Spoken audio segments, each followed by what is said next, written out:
So new builders are making up alliances and let's see how this could affect you. So a group of 13 of the largest developers in Canada, including 𝗏𝗡𝗎𝗏, Diamond Corp, Menkes, and RioCan, has formed a new alliance. And today we are diving into this developer alliance, pushing for two new policies reform in the budget of 2025 and whether this proposal could actually revive the market or make things worse. So we will see what are these two new proposed policy and what are the effects on real estate and GDP of Canada. Now just a little background before this, a new condo sales in GTA have dropped by a jaw-dropping 89%, and in Vancouver it's 77%, in Ottawa it's over 50%, and builders are panicking, buyers are waiting, and developers are calling on Ottawa to act fast. But here's the twist.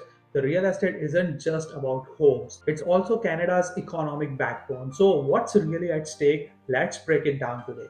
So, the new alliance have made a pre budget submission to the federal government with two big asks. The very first one in this one is to reform or expand the GST HST new housing rebate to reflect today's prices. And the second one in this one is to introduce an exemption to the foreign buyer ban to help bring back demand. And here's why it may be important to revive the dying pre-construction market. Now, here's what most people don't realize. Like, real estate isn't just a housing issue, it's a core part of Canada's economy. The real estate, rental, and leasing industry makes up to 13 to 15% of Canada's GDP, more than manufacturing or mining. And here's the other list of the sectors as well. Now, if you check this out, like real estate and rental and leasing is 13%, manufacturing is 10.37%, and mining, inquiring, and oil and gas extraction is at 8.21%. So if you see the full list over here, real estate is at the top based on the GDP of Canada. And the commercial real estate sector added 148.4 billion to the economy in just 1 year, supporting over 1 million jobs, including 370,000 direct jobs.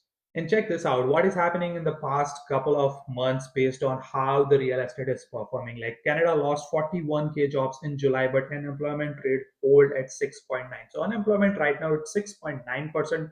If you see in Toronto, like a bigger metros, Toronto is roughly more than 9%. Again, I know that this 41,000 jobs is not totally realized to real estate and construction, but again, somehow it is affecting a job market as well.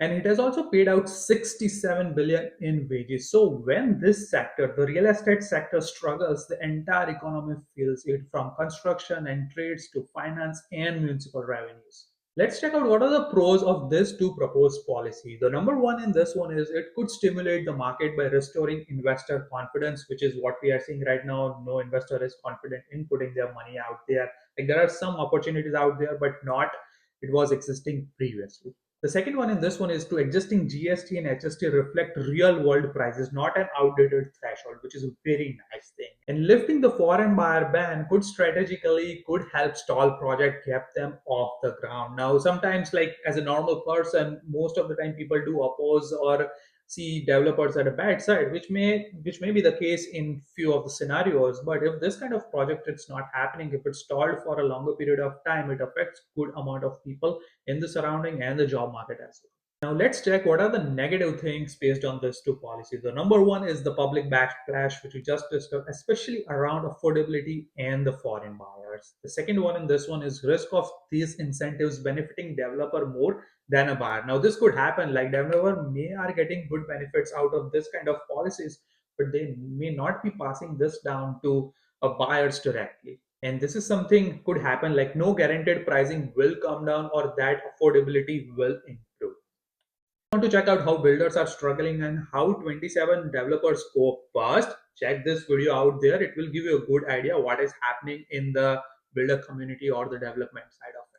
And here's my take on this alliance. I think the alliance proposal are worth considering, but they can't be the only solution for this. This change should be tied to affordability mandate, especially in high density urban areas. Like municipality also needs to streamline approval and remove local roadblocks. Most of the time, what we are saying is like development charges is a major hurdle for the developers. It's one of them.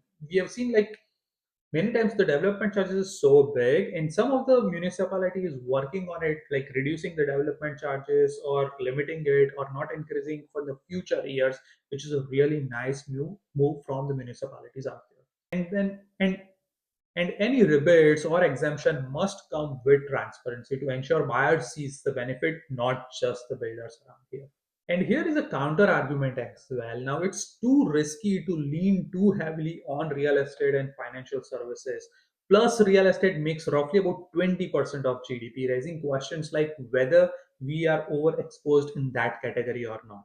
And check this out. Like here is a Reddit post. Like Canada's obsession with housing is turning our future. Among G7, Canada invests largest share of GDP in housing and the second smallest share in IP, that is an intellectual property, per OECD. Now here's the article. What I found is like how economic growth is driven by intellectual property. Now when the economy is too heavily reliant or dependent on real estate or just one sector, it might not grow in future. Then that's why intellectual property is very important for a country to grow in terms of economic development.